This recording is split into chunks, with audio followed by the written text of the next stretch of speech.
दोस्तों, पितृपक्ष को हमारे पूर्वजों की आत्मिक संतुष्टि के तौर पर देखा और माना जाता है, जिसको कहीं कनागत तो कहीं श्राद्ध बोला जाता है।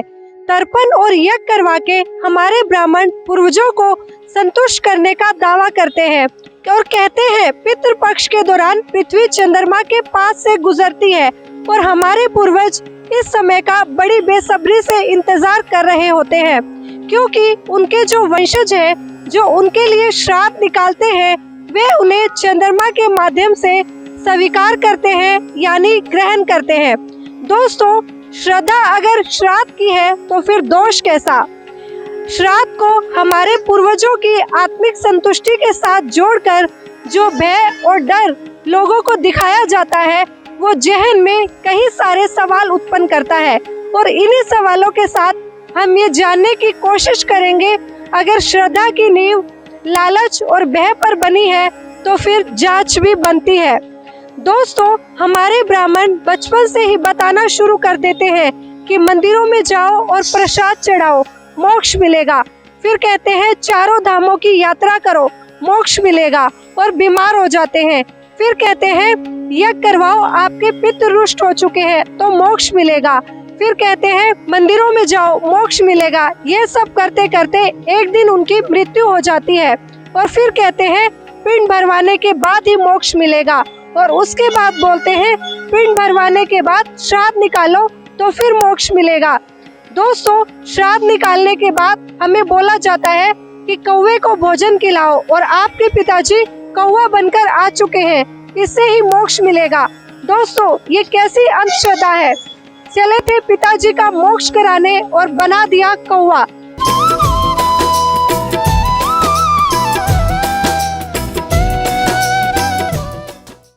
नमस्कार दोस्तों, आज हम इन्हीं सवालों का जवाब जानने के लिए यहाँ पर आए हैं और जानेंगे लोगों से।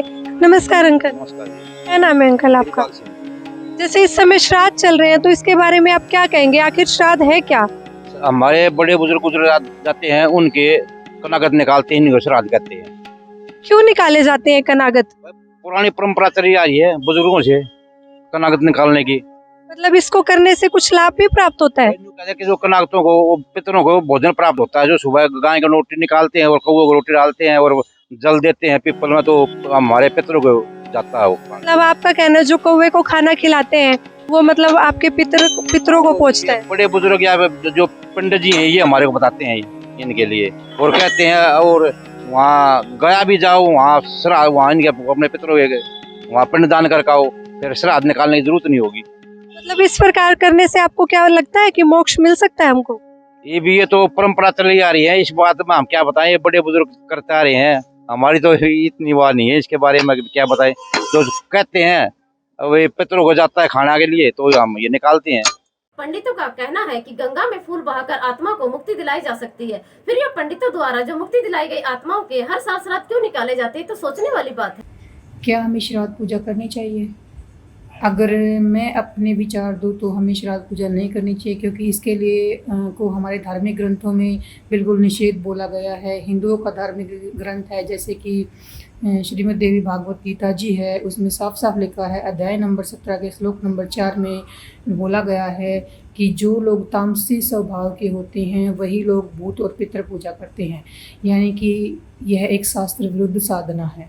अगर दूसरा प्रमाण अगर हम देखते हैं वह भी हमारे धार्मिक गीता जी से ही है। उसमें बोला गया है अध्याय नंबर 9 के श्लोक नंबर 25 में यह बोला गया है कि जो लोग देवताओं की पूजा करते हैं वह देवताओं को प्राप्त होते हैं, जो लोग भूतों की पूजा करते हैं भूतों को प्राप्त होते हैं, और जो पितरों की पूजा होती है वो पितरों को प्राप्त होते हैं, और पितरों की पूजा करने से मोक्ष की प्राप्ति नहीं होती है। फिर हम अब ये सब साधना किस लिए करते हैं? साधना किस लिए करते हैं जब उससे मोक्ष की प्राप्ति ही नहीं हो रही है। तो जो ये श्राद्ध निकालना है ये एक शास्त्र विरुद्ध साधना है, इसके करने से मोक्ष की प्राप्ति नहीं होती है, तो यह साधना व्यर्थ साधना है। Sat Sahib. In Gita, chapter 9, Shlok 25, God, the giver of knowledge of Gita, has said that the worshippers of gods will go to gods, the worshippers of Pitras will go to Pitras, and the worshippers of ghosts will go to ghosts. In other words, those who carry out Shraddhs, that is the worship of Pitras and the deceased ancestors, will become Pitras themselves. That is not the true way to attain salvation. The only true way to attain salvation is to get initiated by a true Tattvadarshi saint.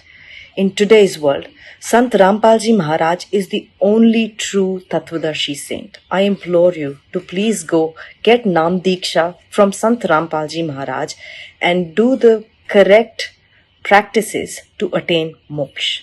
Sat Sahib. सत साहेब। गीता अध्याय 9 श्लोक 25 इस प्रकार है। यान्ति देवव्रता देवान पित्रान यान्ति पितृव्रता भूतान यान्ति भूतेज्य यान्ति मध्यजनो अपि माम।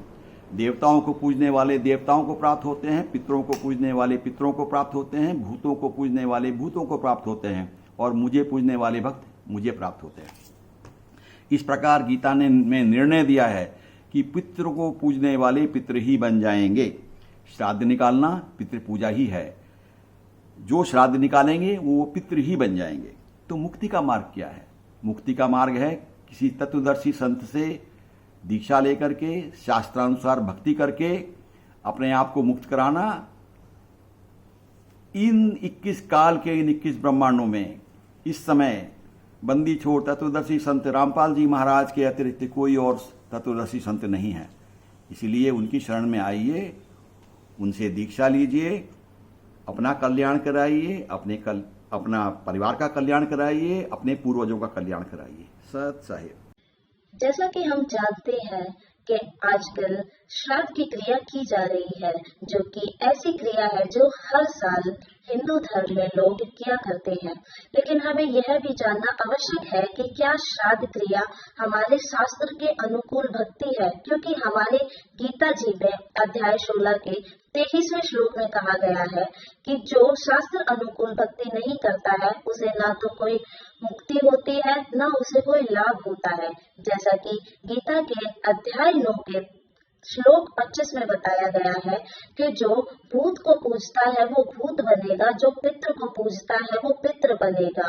अर्थात कि हम जिसकी भक्ति करेंगे हम उसी लोक में चले जाएंगे। तो क्या हम जो पितृ पूजा करते हैं, श्राद्ध निकालते हैं, क्या वो शास्त्र अनुकूल है?